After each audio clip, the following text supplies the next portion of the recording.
아까 40대 초중반쯤 되는 보살미 한 분 음성에 저를 만나러 오셨다가 또 여기로 오셨어요. 1월 달엔가 수련회를 한번 하신 적이 있다고.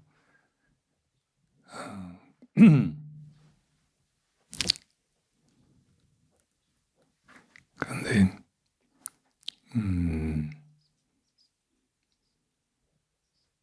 그 세대의 엄마들이 지금 겪고 있는 고충이라든지 또 아이들하고의 관계에서 아이들을 기르고 가르치고 하면서 겪는 문제들에 대해서 많이 얘기를 하더라고요.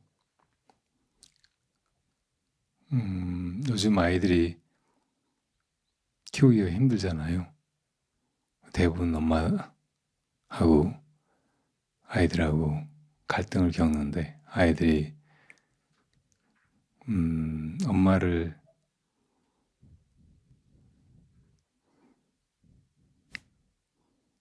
그냥 어른이라든지 혹은 자기를 낳아준 고마운 분으로 생각하기보다는 똑같은 인격으로 생각한대요. 그래서 어떻게 가르쳐야 될지 모르겠다고 느낀다는 거예요. 어떤 아이는 엄마는 애를 어떻게 키워야 될지도 모른 채로 나를 낳은 것 같다고. 그리고 어떤 엄마는 남들한테 부끄러워서 얘기를 못 하는데 애가 엄마한테 막 욕하는 건 기본이고 어떤 때는 엄마 머리채를 잡고 초등학생인데 막 질질 끌고 다닌다는 거예요. 그래도 어떻게 해야 될지 방법을 못 찾는 거예요. 고민하다가 이제 애를 주로 데리고 가는 게 정신과, 소아 정신과. 거기서 이제 뭐 그냥 아무렇게나 병명을 붙여가지고 뭐 공부를 안 하려고 하면 학습장애, 또 맨날 화내고 엄마한테 그런다고 하면 분노 조절 장애, 뭐 이래저래 장애라는 이름만 붙여가지고 약만 준다는 거예요. 그 아이들이 약 먹고 어릴 때부터 그렇게 살아면 끝까지 약에 의존하게 되고 점점 자기 마음을 조절하는 능력, 또 사람들하고 관계를 어떻게 형성해 가야 되는지 전혀 배우지 못한 채로 그냥 그렇게 사는 거예요. 아까 음성에서 차담하면서 했던 얘기가 요즘에 AI라든지 뭐 챗 GTP 이런 게 나오고 하면서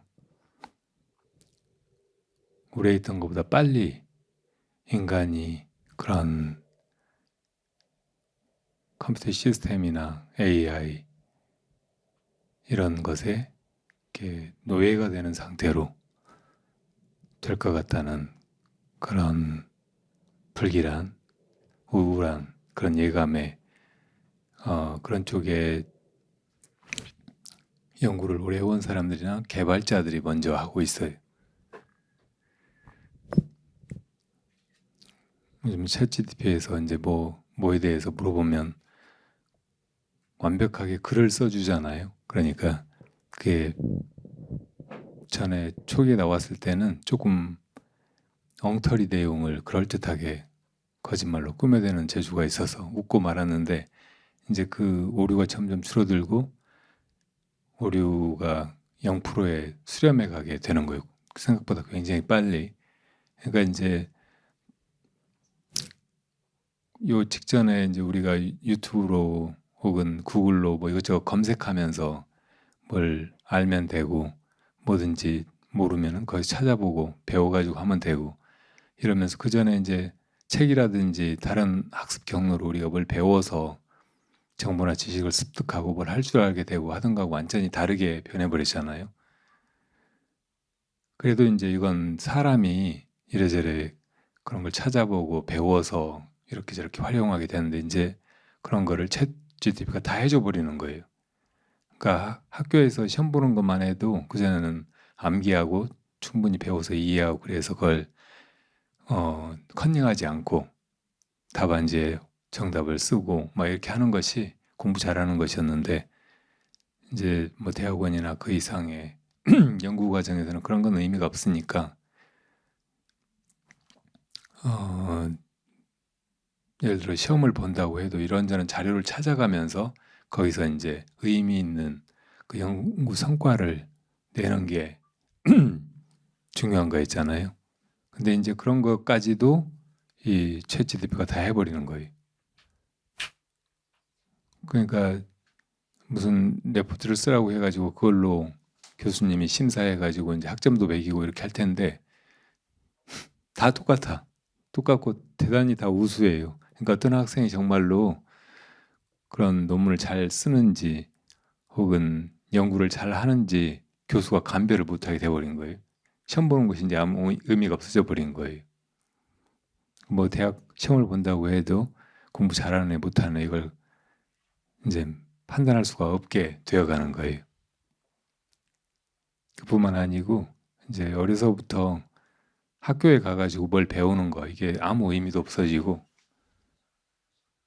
그럴 필요도 없어지고 근데 이 아이들이 그럼 그냥 이렇게 자라도 둬야 되는가 이게 정말로 중요한 문제라는 거예요. 그리고 인간이 이렇게 AI나 현대 IT 산업이 우리들한테 준 수많은 이기들한테 밀리면서 능력이라든지 지능이라든지 정보량이라든지 모든 부분에서 상대가 되지 않으니까 우리가 인간이 무엇인가 여기에 대해서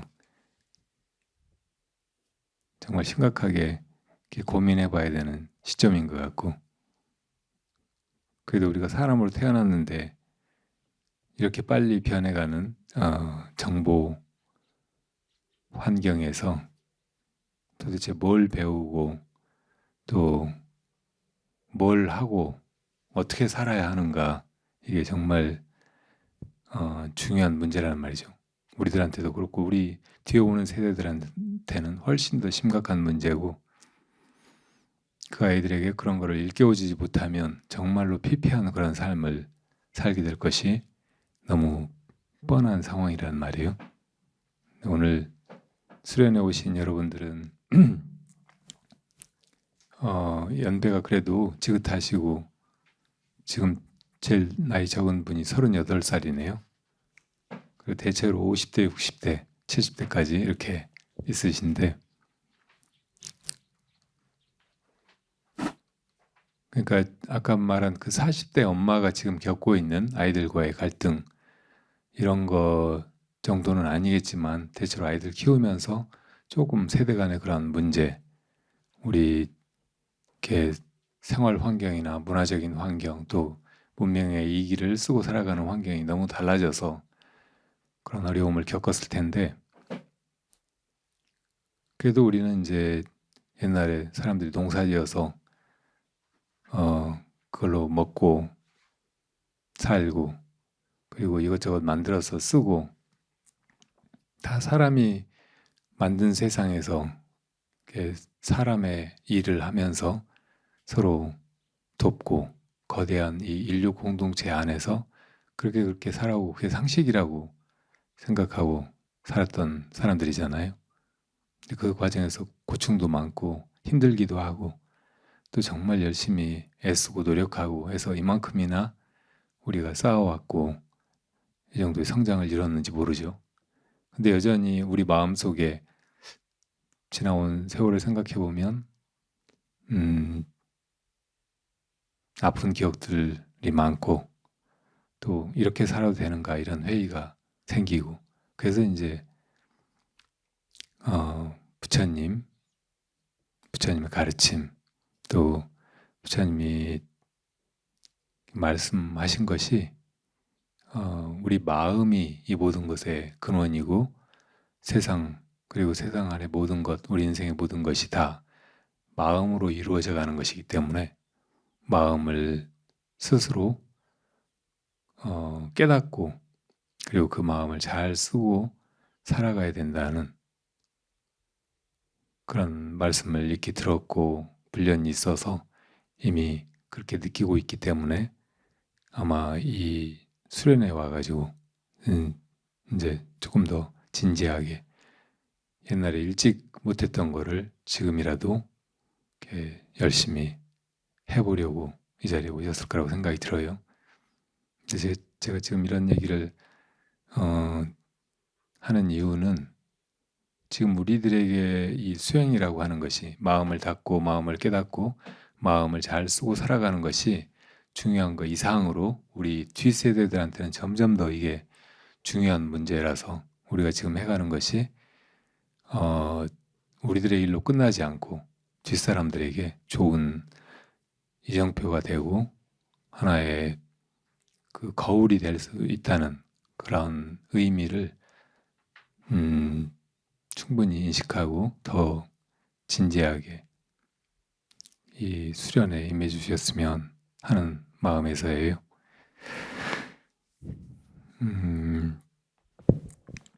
네, 정말로 이 모든 것은 다 마음입니다.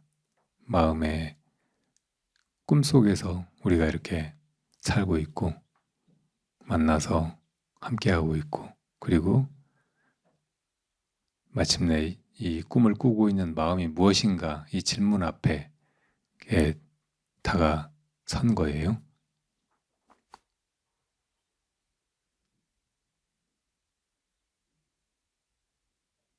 이 마음의 존재를 알지 못하면 누구나 다 눈에 보이는 것들, 불교적인 말로는 대상 경계라고 하죠. 그런 것들을 실제하는 것으로 여기고 그런 것을 쫓아서 그런 것들과 싸우면서 그런 것들에 집착하면서 그렇게 살게 돼요. 그 과정이 너무나 고통스럽고 또 지나가고 보면 다 허무해요. 그리고 그렇게 살지 않으려고 해도 내 안에서 무엇인가가 나를 그렇게 살도록 끊임없이 몰아가요. 그냥 나도 모르게 그런 행동을 하고 그런 삶의 태도를 버리려고 해도 계속 그렇게 살게 되고 그런 거를 업이라고 하죠.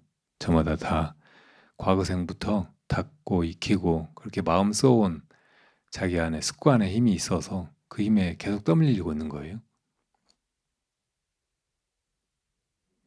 그래서 그게 아닌 줄 알면서도 계속 욕심부리고 또 쓸데없이 분별하고 집착하고 참견하고 복잡한 것들에 얽혀가지고 인생이 그냥 이렇게 힘들고 고통스러울 뿐만 아니라 참 어이없이 더덥게 지나가 버린단 말이에요.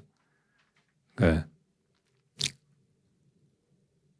그러지 않으려면 그리고 수행을 제대로 잘 해가려면 이 두 가지가 우리 수행의 큰 적이라는 것을 잘 알고 있어야 돼요. 그러니까 지금 밖에 이렇게 벌어지는 것들 언제나 눈 뜨고 보면은 무슨 일인가 벌어지고 있잖아요. 그리고 내 마음속에 또 무엇인가 계속 일어난다고 망상도 일어나고 충동도 일어나고 욕망도 일어나고 그러니까 이 두 가지 안팎으로 실제로 지금 벌어지고 있는 것들 이것들이 내 마음을 찾아가는데 장애라는 것을 잘 알아차려야 된단 말이에요. 근데 그거를 무작정 끊으려고 하면 되지도 않을 뿐더러 수행을 바르게 해나가는 것이 아니에요. 그런 경계를 다 끊어버리고 어디 산속으로 들어간다든지 혹은 눈을 감아버린다든지 혹은 죽을 작정을 한다든지 그렇게 해서 이게 해결될 문제가 아니란 말이에요. 그리고 생각하지 말아야지 아무리 굳게 결심을 하고 욕심 내지 말아야지 아무리 그렇게 단단히 결심을 해도 그게 안 된단 말이에요. 그러니까 큰 물이 저쪽에 흘러내려오는데 이 물이 여기서 이런저런 문제를 일으키니까 홍수도 나고 또 범람해서 막 이것저것 쓸어가기도 하고 사람을 빠뜨리기도 하고 막 하니까 이 물을 막아야 되기도 하고 그 보호 같은 거를 혹은 막아서 하나도 못 흘러가게 하려고 하면 돼요? 안 되잖아요.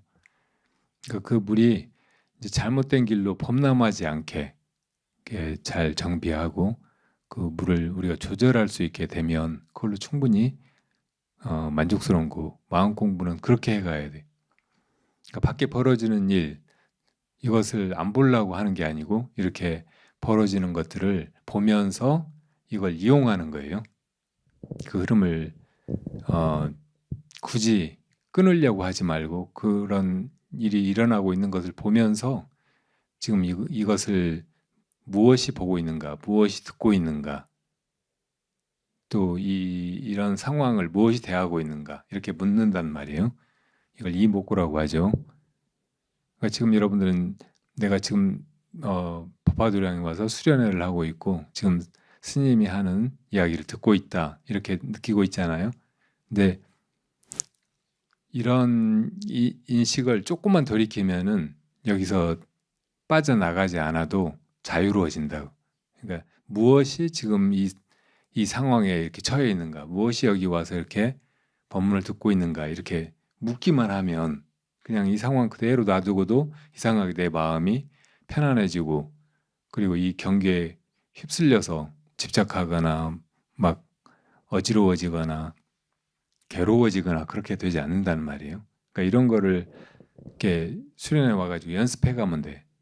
그리고 이제 수련회 다 하고 집에 가서 혹은 직장에 가서 일상생활을 할 때도 똑같은 마음으로 지금 벌어지고 있는 일들 이걸 피하려고 하거나 혹은 문제 삼아서 그걸 막 어떻게 해보려고 하기 전에 지금 이 상황을 대하고 있는 이것이 무엇인가 하고 물을 수만 있으면 그 상황대로 그렇게 흘러가면서 조금 더 나를 괴롭게 만들거나 내 마음을 어지럽히거나 또 어리석게 행동하게 하거나 하지 않는다는 말이에요. 또 내 안에서 일어나는 망상이나 이것도 굳이 막 끊으려고 하지 말고 지금 이것을 무엇이 일으키는가 이렇게 묻기만 하면 마찬가지로 그거 그냥 일어나는 그대로 아무 문제가 되지가 않아요.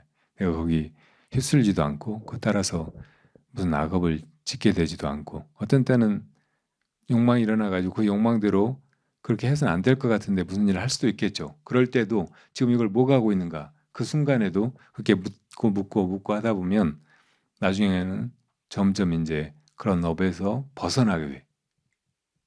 그것만이 유일하게 이 업으로부터 자유로워지는 길, 또 경계로부터 자유로워지는 길이란 말이에요.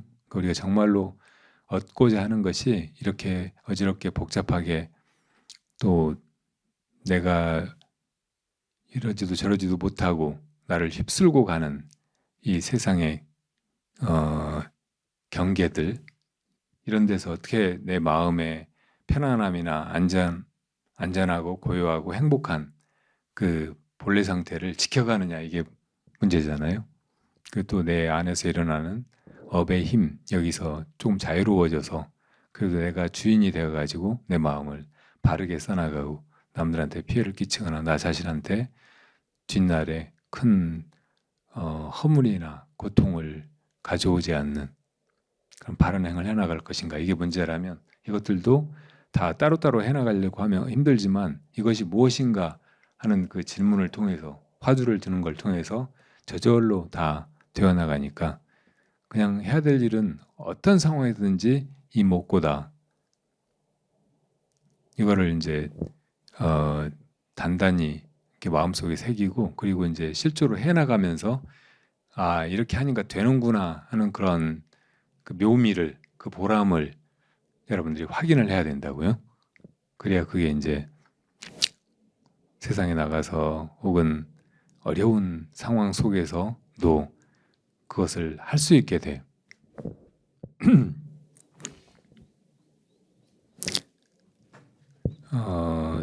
화두를 이제 드는 거 이것을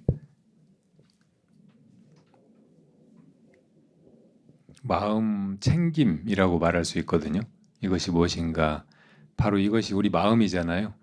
근데 이것을 자기가 어떻게 조절하거나 혹은 그 흐름을 끊으려고 하기보다는 그것을 순간순간 챙겨가는 것이란 말이에요.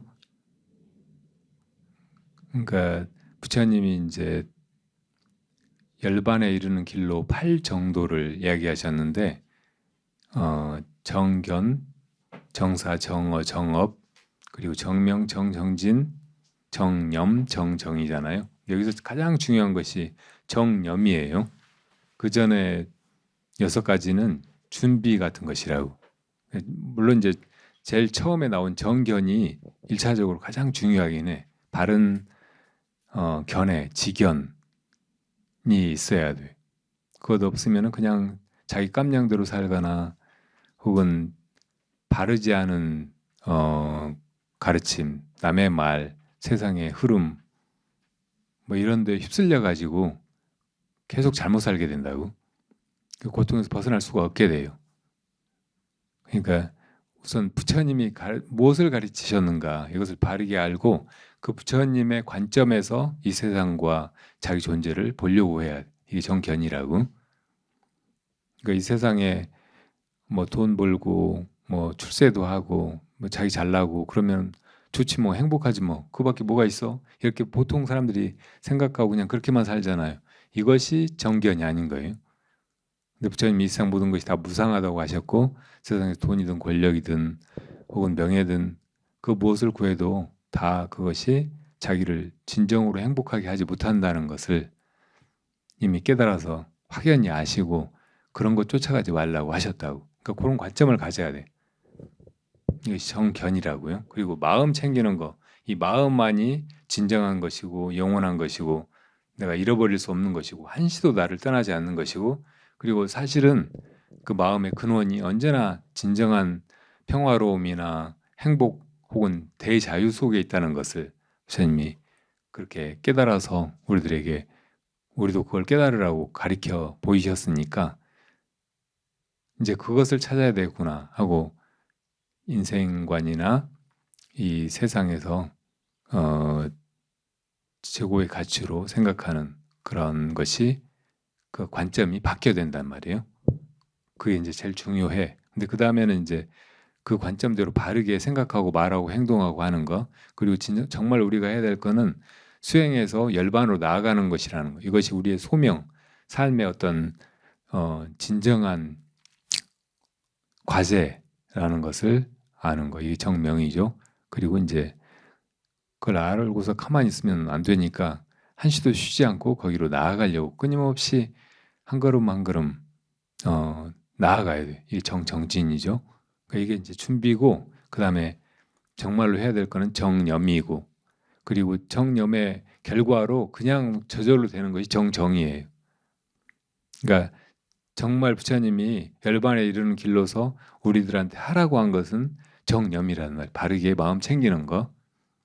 바르게 마음만 챙기면 바른 선정에 들고 바른 선정 속에서 반드시 정각, 바른 깨달음이 일어나고 바른 깨달음이 일어나는 순간 열반에 이르는 거예요. 내 본래 마음이 원래 열반의 상태에 있다는 것을 스스로 보게 된단 말이에요. 그러니까 이 마음 챙김 이것을 어떻게 할 것인가 이것만 분명하면 돼. 그리고 그걸 해나가기만 하면 돼요. 근데 제일 간단하고도 확실한 방법 그리고 그 마음의 깨달음에 이르는 정을 통해서 정각에 이르는 가장 빠른 길이 바로 화두를 드는 것이라고 하셨다고. 부처님도 그렇게 우리가 다 어디서 왔다 어디로 가는가 이 의문 속에서 정각을 무상정등정각을 상주하셨고 그것을 가리켜 보이느라고 마지막에 연꽃을 들어 보이셨고 그러니까 이 연꽃을 뭐가 들어요? 마음이 들잖아요. 부처님 마음이 이렇게 들었잖아요. 그러니까 그 마음을 가리켜 보이시느라고 이렇게 하신 거란 말이에요. 그러니까 우리도 그 마음을 깨달으라고 이렇게 하신 건데 그래서 이제 그때 깨달은 마하가섭존자가 바로 이 마음을 부처님이 가르쳐 보시는구나. 그 이 마음 나한테도 있는 거지. 그 이 마음이야말로 언제나 고요하고 편안하고 자유롭고 행복하고 완전한 그런 존재지 하고 깨달아 버린 거란 말이에요. 그러니까 깨달아 버린 마하가섭은 이제 마음이 무엇인지를 확연하게 증득했고 더 이상 그런 의문이 없겠지만 그렇지 못한 사람들은 부처님이 왜 저렇게 갑자기 연꽃을 들어 보이시지? 하고 궁금해지잖아요. 의문이 일어난다고. 그리고 뒷날에 그 얘기를 전해 듣는 우리들도 깨닫지 못했으면 왜 부처님이 그걸 그렇게 하셨을까? 왜 그게 마음을 가르쳐 보이신 걸까? 이렇게 또 의문이 난단 말이에요. 부처님이 연꽃 들어보신 뜻이 뭐냐 이렇게 말하면 마음을 가르쳐 보시느라고 그랬죠. 그렇게 얘기하면 그건 네 말이고 진짜 그 부처님 마음 연꽃 들어보신 그 뜻을 지금 나한테 당장 눈앞에 드러내 보여라. 그렇게 하면 또 막히잖아요. 그러니까 그런 사람이 이제 자연스럽게 그러면 어떻게 대답할까? 부처님 연꽃 들어보신 뜻이 뭐냐고 지금 눈앞에서 드러내 보여라고 하면 어떻게 대답할까? 이렇게 의심을 하게 된다고. 그러니까 이렇게 의심을 해가는 것이 부처님이 깨달으신 것 그리고 연꽃 들어서 우리들한테 정말 가르쳐 보이신 그것 마음이라고 부르는 그것을 깨닫는 가장 빠른 길이라고 말하는 거예요. 근데 이제 공안에는 정말 여러 가지 화두에는 정말 많은 것들이 있는데 가장 직접적으로 그걸 드러내자면 마음이 뭐냐 하는 거예요. 마음이 뭐냐. 근데 마음이 뭐냐 하면 마음이 마음이지 이렇게 말할 수 있잖아요. 근데 마음이라는 것이 그냥 말일 뿐이기 때문에 그래요. 뭐든지 그냥 그 말이 이건 아니다고. 이건 뭐 컵뚜껑 그렇게 말한다면 이것을 부르는 말로 컵뚜껑 이 소리가 쓰였을 뿐이지 컵뚜껑 하는 소리가 이거 아니잖아요. 뭐든지 다 그래요. 그러니까 마음도 우리가 마음이라고 하는 것이 뭔지 알고 있는 것 같아서 마음이라는 말을 흔히 쓰고 살지만 정작 마음이 뭐냐? 네 마음 여기 꺼내봐라. 그러면은 뭐 어떻게 보여주질 못한다고. 그러니까 그렇게 이제 마음이라고 하는 것이 하나의 말에 불과하니까 진짜 네가 마음이라고 말하는 그게 뭐냐 이거를 바로 드러내 보이라고 하는 것이 이목고라고 하는 공안이라고. 그거를 우리가 이제 스스로 의심할 때도 그냥 마음이 뭐지? 이렇게 해가지고는 너무 막연해. 그러니까 이 마음이 보면 항상 뭘 하고 있어요. 이 모든 게 다 마음이 하면서 드러난 것이라고. 부처님 그 삼법인이라고 하는 가르침 중에 재행무상 이 말 있잖아요. 그러니까 재행무상이라고. 재법 무상이 아니고 재법은 모든 존재가 다 무상하다 이런 말이거든. 그러니까 우리가 보통 느끼기에는 이것도 무상하고 다 무상하다. 그러니까 모든 것이 다 무상하다 이런 말로 이해가 되는데 왜 부처님이 재법 무상 모든 것이 다 무상하다 이렇게 하시지 않고 왜 재행 무상이다 이렇게 하셨을까? 그거는 우리가 있다고 생각하는 이 모든 것들이 다 내 마음이 뭐 하면서 드러나게 된 것이기 때문에 그래요. 그러니까 제 법은 다 제 행에서 나온 것이라고. 내 마음이 보는 데서 이런 것들이 인지가 되고 듣는 데서 인지가 되고 생각한 데서 인지가 되고 뭘 느끼는 데서 인지가 되고 아는 데서 인지가 되고 그러니까 마음의 행, 작용 이걸 떠나가지고 어떤 것이 있을 수가 없는 거예요. 인지가 되는 법이 없어. 그러니까 내 마음의 행에 의해서 드러난 것들이 다 무상하다 이런 뜻으로 재행 무상이라고 하신 거란 말이에요. 그러니까 여기서도 이제 우리가 마음을 이것이 무엇인가 하고 참고할 때 좋은 단서를 끄집어낼 수가 있다고. 그러니까 마음을 막연하게 찾는 게 아니고 이게 이놈이 뭐 하고 있어요 항상. 그러니까 하고 있는 그 자리에서 이게 뭐지 하고 물어야 돼. 그래야 그게 어, 아주 실다운 그런 의심이 돼. 그리고 자연스럽고 진실한 의문이 나는 거예요. 그러니까 뭐 이렇게 보고 있을 때 가만 있자. 이거 뭐가 보고 있지? 이렇게 의심하면은 마음이 뭐지 하는 것보다 훨씬 더 구체적이고 이게 그 의문을 조금만 진지하게 던져보면 아주 실다운 의심이 난다고. 그러니까 그렇게 해가라는 거예요. 이제 이런 얘기도 많이 들어보셨을 거예요. 보면서 보는 이게 뭐지? 들으면서 듣는 이게 뭐지? 또 뭐 어디가 가려우면 지금 가려워하는 이게 뭐지? 막 이렇게 왔다 갔다 하면 안 된다고. 그래서 이제 언제든지 수행을 시작할 때 지금 이 마음이 뭐 하고 있는가로부터 시작은 하는 거예요. 그게 들어가는 자리야. 그러니까 저 앞에 풍경을 보고 있었다. 이걸 느꼈다. 보는 이것은 뭐지? 이렇게 묻는 것은 출발점이에요. 그 다음에 내가 뭐 하고 있어요? 이거 뭔지 묻고 있잖아요. 그 다음에 하고 있는 것은 이 묻고 있는 거다. 그러면 이 묻고 있는 이것은 뭐지? 이렇게 된다고. 그럼 그 다음에는 또 여전히 묻고 있잖아요. 그러니까 묻고 있는 이것은 뭐지? 이렇게 되는 거예요. 계속. 그러니까 보고 있거나 듣고 있거나 한 이 경계에서 내 마음을 거둬가지고 이 경계를 대하고 있는 이것은 무엇인가 이렇게 들어온 다음에 여기서 의심이 분명하면 지금 이 의심을 하고 있는 이것은 무엇인가 이게 끝이 돼 버려야 돼. 거기서 또 딴 데로 나가지 말고 의심하고 있는 이것은 무엇인가, 의심하고 있는 이것은 무엇인가, 지금 이 의심을 하고 있는 이것은 무엇인가, 지금 이 의심을 하고 있는 이것은 무엇인가. 그러면 계속 그것만 되풀이되는 거예요. 이것이 무엇인가, 그 동일한 의심만 계속 이어져 나간다고. 이렇게 하면 돼. 그러니까 바른 마음 챙김, 정념으로 가장 확실한 그리고 가장 직접적인 그 일은 의심하고 있는 이것은 무엇인가.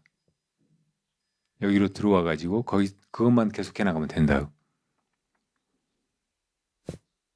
근데 묘하게도 이렇게 아 그렇구나 하고 알았어도 해보려고 하면 또 딴 생각이 팔리고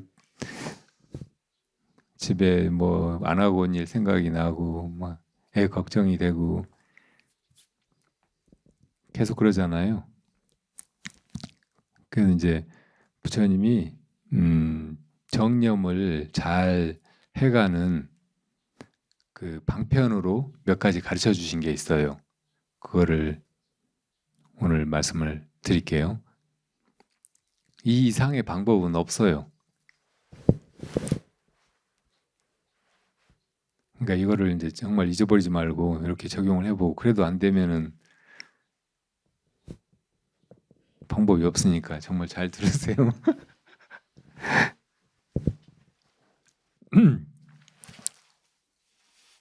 아까 이제 뭘 하고 있는 데서 지금 이걸 뭐가 하고 있지 하고 의심에 들어간다고 그랬잖아요. 사실은 거기에 아주 미묘한 그리고 정말 요긴한 그 요령이 숨어 있어요. 그러니까 우리가 살면서 계속 마음이 뭘 한다고 하다가 끝나는 거예요. 하다가 더 못하면 이제 죽는 거죠. 근데 이제 우리가 몸이 나라고 생각하니까 몸으로 계속 뭐 이것저것 하고 그러다가 이제 몸뚱이가 아무것도 못하게 되면 죽는다 이렇게 숨도 못 쉬면 죽는다 이렇게 생각을 하는데 사실은 이 몸으로 하는 것조차 다 마음이 하고 있죠. 숨을 쉬어도 이렇게 이 몸이 지가 알아서 숨을 쉬고 그러지만 내가 마음으로 숨을 쉬니까 어떤 때는 숨을 조절하기도 하고 그리고 어떤 데는 내가 숨을 안 쉬는데도 숨 쉬어야지 자다가 숨 안 쉬어버리면 죽으니까 절대 잊어버리지 말고 숨 쉬어야지 그렇게 하지 않아도 숨을 쉬잖아요. 그러니까 그 얘기는 그 잠잘 때 숨도 마음이 쉬고 있는데 내가 쉰다 이런 느낌이 없는 것은 내가 내 마음이 아니기 때문이에요. 내 마음의 한 부분 혹은 마음에서 일어나는 하나의 생각에 불과하기 때문에 내가 없어도 내 마음은 하던 일을 계속 하는 것이라고. 근데 어떻든 간에 계속 이 마음이 뭔가를 해나가는 이건 끝이 없어요. 할 수 있는 힘을 가지고 있고 그렇게 할 수 있다는 것이 너무나 신기하고 그리고 그것을 내가 이제 조절을 못하니까 막 악업도 짓고 막 정신없이 살고 그래서 고통을 자처하고 막 그러지만 그러니까 이제 부처님이 그것이 무엇인지를 깨달아야 된다고 말씀하신 거지만 이렇게 깨닫기 위해서 또 이제 이 목고를 잘 챙겨가기 위해서 놓치지 않고 챙겨가기 위해서 먼저 주목해야 될 것은 내 마음 속에서 이 의도가 일어나기 전에 화두를 두고 가는 거예요. 나한테서 무슨 행동이 일어날 때 그 행동의 그 앞부분이 의도거든요. 자기가 잘 알아차리지 못해도 항상 의도가 먼저 일어나고 그 다음에 이게 움직인다고. 어디가 가려워서 긁는다. 그럼 이건 본능적으로 그냥 하는 거고 나도 모르게 하는 거고 그렇지만 이 어디가 가렵다 긁어야지 하는 충동이 먼저 일어나고 가서 이렇게 긁는 거예요. 내가 못 알아채려서 그렇지. 우리 안에서 일어나는 모든 행동이 다 의도가 먼저 일어나고 그 다음에 행동이 따라오는 거라고. 그러니까 이 화두를 의도 앞에다 둬버려. 알고 싶은 것도 어떻게 보면 의도잖아요. 이 의도가 다른 말로 하면 욕망이에요. 뭐 하고자 하는 욕망이 있으니까 행동이 일어나는 거거든요. 근데 이 화두도 이것이 무엇인가 이것을 알고자 하는 욕망 같은 것이라고. 다른 말로 하면. 근데 이제 이 욕망을 다른 욕망이 일어나기 전에다 둔단 말이에요. 그러니까 어떻게 해야 되느냐면 이 목고를 이것이 무엇인가 알고자 하는 욕망을 두고서 다른 욕망이 일어나는 걸 봐. 그걸 먼저 그걸 알아차리라는 말이에요. 그 자리에다가 이걸 딱 두면은 다른 욕망이 일어나도 거기에 휩쓸리지 않고 뭐 경우에 따라서는 그대로 하죠. 지금 이제 죽비 쳐서 다 일어나고 밖에 나가서 포용을 해야 되는데 나는 이목구 해야 되니까 가만히 있을 수가 없잖아요. 근데 죽비 쳤다 이제 일어나야지 하고 의도가 일어나는데 그냥 화두를 앞에다 두고 그걸 본다는 말이에요. 또 다른 어떤 의도가 일어나도 항상 화두를 앞에 두고 그 다른 의도를 봐. 그러니까 이건 마치 축구 선수가 공에서 눈을 떼지 않는 거하고 비슷한 거예요. 자기가 공을 드리블하고 가든 슛을 쏘는 상태든 아니면 수비를 하고 있든 항상 축구 선수는 그 경기장 안에서 모든 움직임을 축구 공을 염두에 두고 하잖아요. 하고 있잖아요. 그런 식으로 이 수행해야 되겠다라고 생각하면 먼저 화두도 이제 이게 알고자 하는 의도라는 거, 그런 욕망이라는 걸 잘 알고서 그 다음에 내 마음에서 어떤 욕망이 일어나든 이 욕망을 지키고서 그 욕망을 본다는 말이에요. 의도를. 이것을 잘 연습을 해봐요. 그 감을 잡아가지고 그렇게 하도록 해봐요. 이건 부처님이 가르쳐 주신 방법이고 요령만 터득하면 정말 쉽게 이 정념을 지켜갈 수가 있다고. 그리고 또 하나는 이제 맞고 푸는 거예요. 무조건 하는 거. 근데 무조건 하기로 해놓고도 안 해. 그러니까 이제 좋은 방편을 부처님이 이야기하신 이걸 숫자를 세면서 하는 거예요. 그러니까 계속 이걸 확인해 가면서 하는 거예요. 내가 하고 있는지 안 하고 있는지 계속 스스로 이제 점검을 하는 거예요. 그렇게 하기 위한 좋은 도구가 염주라고 염주.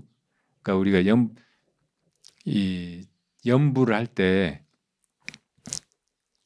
그냥 관세음보살 오늘 이제 계속 해야지 해놓고도 금방 잊어버리니까 이 염주를 가지고 하나를 하나를 돌릴 때마다 이 관세음보살 하게 되면은 이 하나하나를 돌릴 때마다 염불을 하는지 안 하는지가 확인이 되는 거예요. 이렇게 하다가 안 해버릴 수도 있잖아요. 근데 이렇게 하는 거 몸으로 하는 이 동작은 습관이 잘 되고 그리고 하다가 안 하면은 그 알아차기가 쉬워 훨씬. 그러니까 이렇게 이제 염주를 돌리면서 염불을 해가면은 이거 돌리는 것을 멈추지 않는 한은 염불이 안 잊어버리고 계속 되는 거예요. 이걸 그냥 습관적으로 하지 않고 한 번 한 번 할 때마다 염불을 하는가 이렇게 확인하면서 처음에는 해야 돼. 이렇게 한동안 하면은 이제 나중에는 이렇게 하는 것도 저절로 되고 염불로 여기 따라 저절로 된다고. 이게 염주라고 하는 거예요. 염주는 다 이제 구슬로 껴져 있잖아요. 그래서 돌려도 계속 돌아가. 1000번, 10,000번, 수십만 번이라도 계속 돌릴 수가 있다고. 그러니까 그거하고 이제 염불하고 일치가 되면 이것만 돌리면 염불이 계속 되는 거예요. 그리고 나중에는 이거 돌리는 것도 습관으로 그냥 돼. 염주만 놔버리지 않으면. 근데 이제 이걸 똑같이 화두로도 할 수 있는 거죠. 이렇게 한 번 할 때마다 이 먹고 이렇게 해갈 수가 있잖아요. 그럼 이 먹고를 놓치지 않게 돼. 또 만약에 화두의 생명이 의심이다. 그냥 이 먹고 말만 하는 거는 뭐 염화두 혹은 진짜 화두가 아니다 이렇게 이제 알고 있잖아요. 그러면은 이렇게 이목고 이목고 할 때 말로만 하는 게 아니고 화두가 이목고 이목고 할 때마다 의심이 분명한가 이걸 확인하면서 이렇게 염주를 돌리는 거예요. 이렇게 해가면 108번 돌리는 동안 이목고도 끊어지지 않고 이목고의 의심이 그대로 가면서 이렇게 108번을 돌리게 된다고. 그러면 2, 3분을 그냥 아주 자연스럽게 뭐 한 5분 좀 천천히 돌리면 5분, 10분도 화두만 딱 들고 쭉 해나갈 수가 있는 거예요. 이제 여러분들 도반들하고 같이 앉아가지고 다 염주 돌리고 있으면 서로 방해가 많이 되잖아요. 그러니까 조금 이제 다른 방법을 찾아야 돼.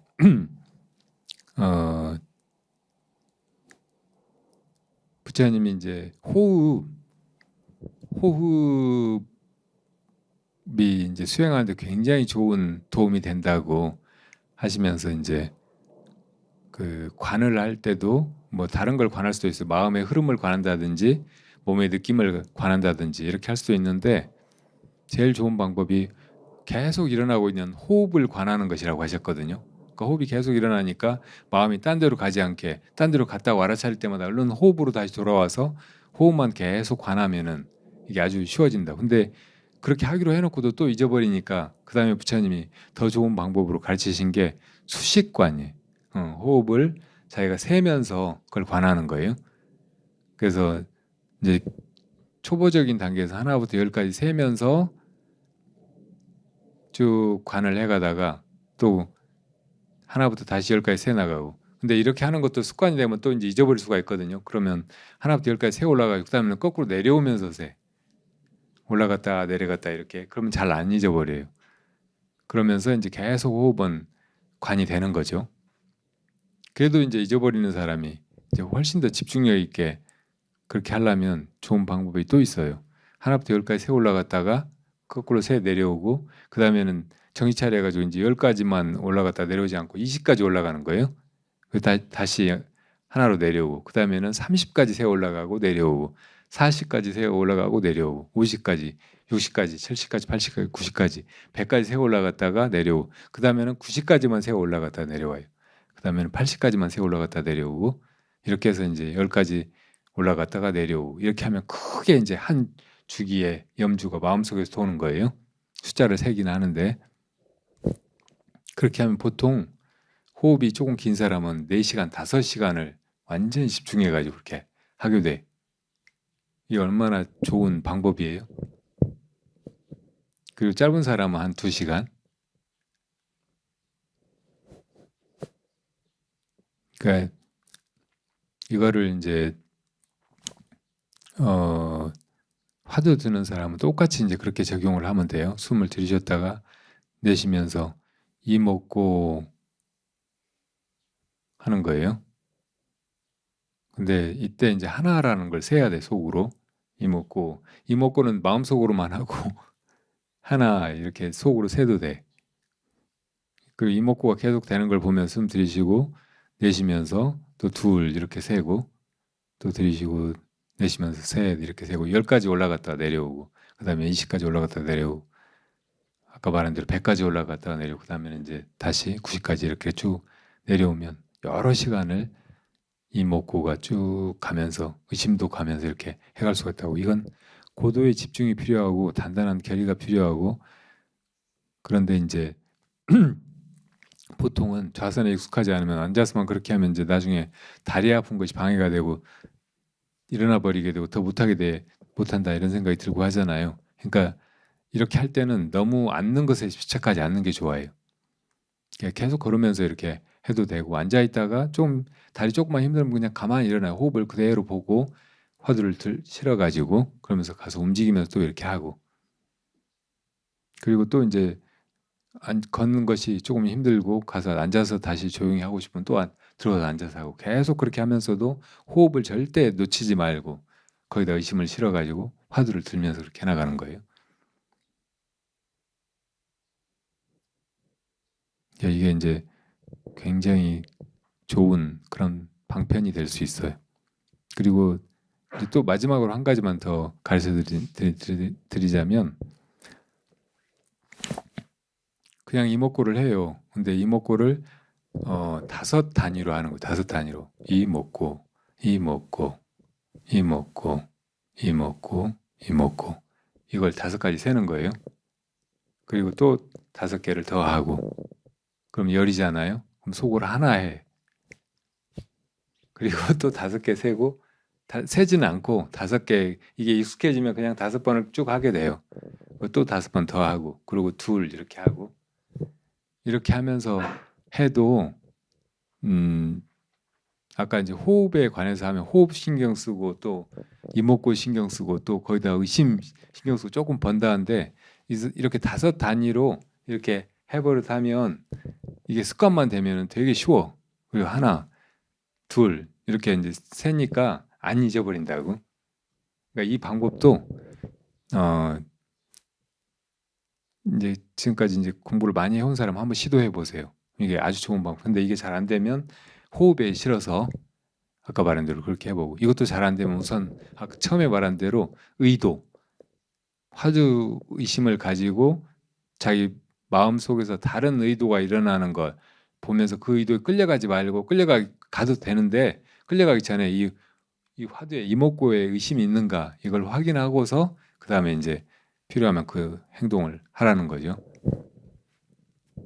자, 이런 방법으로 해가기 바랍니다. 이건 진짜 공부를 수십 년 한 사람이 이게 다 비밀을 털어가지고 가르쳐 준 거니까 이렇게 해봐요.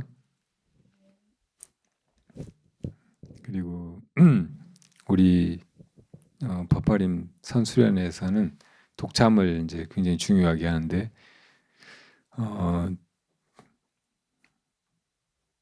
대체로 우리 그 선원에서는 선지식들이 처음에 이제 수행한다고 화두를 달라고 하면 화두 주고 그리고 나중에 이제 큰 변화가 오거나 정말 공부가 안 되거나 그럴 때 한 번씩 가서 이제 승에 가서 다시 점검받고 독참을 하고 그 나중에 자기가 이제 정말 깨쳤다고 느낌이 들었을 때 화두를 타파한 것 같을 때 그럴 때 가서 이제 승한테 정말 바르게 눈을 떴는지 점검을 받고 인가를 받고 하는 식으로 선지식을 칭견을 하거든요. 근데 그렇게 하다 보니까 옛날에는 그래도 사람들이 굉장히 진지하고 또 겸손하고 마음이 순수해서 그런 방법들이 통했어요. 그래서 우리 구한말이나 일제 때 그 직후에는 정말 많은 그 각자들이 출연했거든요. 근데 그 이후로는 몇십 년 동안 전국에 수십 군데 선방에서 철철이 그렇게 많은 스님들이 안거를 하는데도 깨끗하는 사람들이 거의 없어요. 그러니까 다 그런 식으로 하니까 너무 늘어져 가지고 그냥 앉아 있는 거예요. 앉아서 졸고 있어. 화두를 안 들어요. 화두를 들면은 정말로 의심이 끊어지지 않은 상태로 가면 아무리 바보 멍청이고 수행 하나도 안 하는 사람도 3일이면 다 깨친다고 옛날 어록에는 여기나 저기나 다 나오거든요. 근데 왜 수십 년을 그렇게 했는데 다 못 깨지냐고. 그렇게 안 해서 그런 거죠. 그건 공식처럼 하기만 하면 다 되는 건데 그게 이제 너무 아직 이제 공부가 잘 되지도 않는데 하면 된다. 화두 들어라 이렇게 해놓고 중간에 선지식들이 경책을 안 하고 또 물어보지를 않으니까 점검을 하지 않으니까 계속 그렇게 이제 타성에 젖어서 앉아만 있고 시간만 가고 그러는 것이 아닌가 이런 생각이 들어서 이제 좀 그냥 주기적으로 꼬박꼬박 누구든지 다 점검을 받으면서 독참을 하면서 이렇게 나아가 보라고 독참을 해요. 그리고 옛날에 선지식들도 그렇게 앉아서 이제 화두 들고 해서 끝까지 밀어붙여가지고 깨치는 분들은 적고 선의 초기 그리고 선의 황금기일수록 그렇게 화두 하나 들고 막 그렇게 하기보다는 선지식이 하는 말 한마디 듣고 그 말 자기가 납득이 안 가면은 참고하고 그런 의심이 그냥 쌓여가고 그러다가 어느 순간에 툭 깨치고 같이 일하다가 뭘 묻고 답하고 막 하다가 깨치고 언어에 깨친 분들이 그때는 오히려 훨씬 많았거든요. 그러니까 그때 이제 이 방법적으로 화두를 들고 이렇게 그냥 끝까지 하면 된다 이런 식으로 하기보다 실제로 이제 선식들이 그때그때 막 물어보고 한마디 던지고 막 하니까 오히려 이제 진짜 의심이 그렇게 나고 그래서 그렇게 많은 결과들이 있었던 거예요. 그래서 이제 제가 수련회 온 사람들은 다 한 번 이상씩 와서 독참을 하도록 하니까 그냥 와 보세요. 근데 와온 사람들은 다 이제 좋다고 그리고 그게 많이 도움이 됐다고. 그러니까 보통 이제 화두를 들으라고 하면 이거 답이 없는데 내가 이거 못 하겠는데 이런 생각이 다 들거든요. 근데 독참을 해보면 이렇게 답이 되는구나. 그 답을 이렇게 하고 보면 이거 정말 분명한 답이로구나. 이거 말고 뭐 말로 이러쿵저러쿵 말하는 거 이런 건 다 사실은 엉터리로구나 이런 느낌이 들거든요. 그 옛날에 선지식들이 이제 선지식들의 말을 듣고 의심을 하고 막 이러다가 이제 몇 번에 거쳐서 이게 깨달음이 점점 심화돼 가지고 나중에 확철대오를 하고 그런 분들이 또 많이 있거든요. 그러니까 그런 식으로 독참을 하면서 이런저런 공안에서 결국은 이제 점점 우리 안에서 문명이 한 껍질 한 껍질 벗겨져 가지고 나중에는 근본 문명이 다 사라지는 때가 올 수 있으니까 독참도 진지하게 그렇게 임하시기 바랍니다.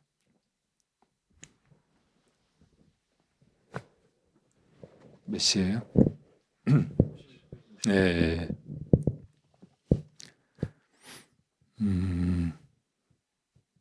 간단하게 제가 이제 궁금한 거 있으면은 질문에 대답을 해드리고 바로 이제 실참에 들어가자고요.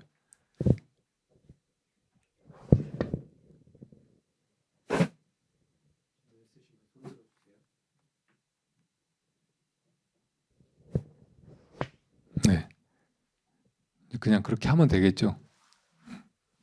네, 해보시고 이번 수련회에서는 여기 공간이 조금 좁고 그리고 아까 이제 제가 이렇게 요령을 말씀드릴 때 앉아 있다가 이 앉아 있는 것 자체가 화두 드는데 방해가 되면은 언제든지 일어나서 서 있거나 나가서 걸을 수 있다고 했으니까 이번에는 그 언제든지 나갈 수 있는 걸로 하자고요. 앉아 있다가 조금 힘들면 혹은 나가서 맑은 정신에 하고 싶으면 다른 사람한테 방해 안 되게 조용히 일어나 가지고 나가서 하세요. 그 나중에 소감문 쓸 때 다리 아파가지고 수영 못하겠다고 그런 얘기는 쓰지 마세요. 아예 처음부터 끝까지 계속 걸어도 돼. 근데 나가서 딴짓하면 절대 안 돼요. 좌선을 하거나 행선을 하거나 둘 중에 한 가지만 한다고 생각하고 최소한 이 정진 시간에는 그리고 절대 옆 사람하고 말하지 말고 정진 시간은 묵언하고 그 화두 들고 수행하는 거 내가 말한 방법대로 그 적용해서 화두만 들어보는 거 이걸 해보시는 거예요. 두 가지 앉아 있거나 나가서 걷거나 하면서 그 축배에 맞춰서 그렇게 하시면 돼요. 그 축배 한번 쳐가지고 2시간 한다 그러면은 1시간 한다 그러면은 경행하고 좌선을 번갈아 가면서 하는 게 아니고 그 앉아 있을 사람은 앉아 있고 나가서 시작하고 싶은 사람은 나가서 그렇게 하고 또 들어와서 하고 싶은 사람은 자기 자리에 조용히 와서 이렇게 하고 그렇게 하시는 거예요. 그 마지막에 2시간 정진이다 그럼 2시간 끝에 죽비 치면 그때 이제 다른 일과로 옮겨가고 자 정말 잘 오셨고 그렇게 열심히 해보시기 바랍니다. 네. 화두를 타파하지는 못해도 이렇게 들면 되는구나 이게 진짜 공부로구나 그런 맛은 꼭 느껴보시길 빌어요. 네.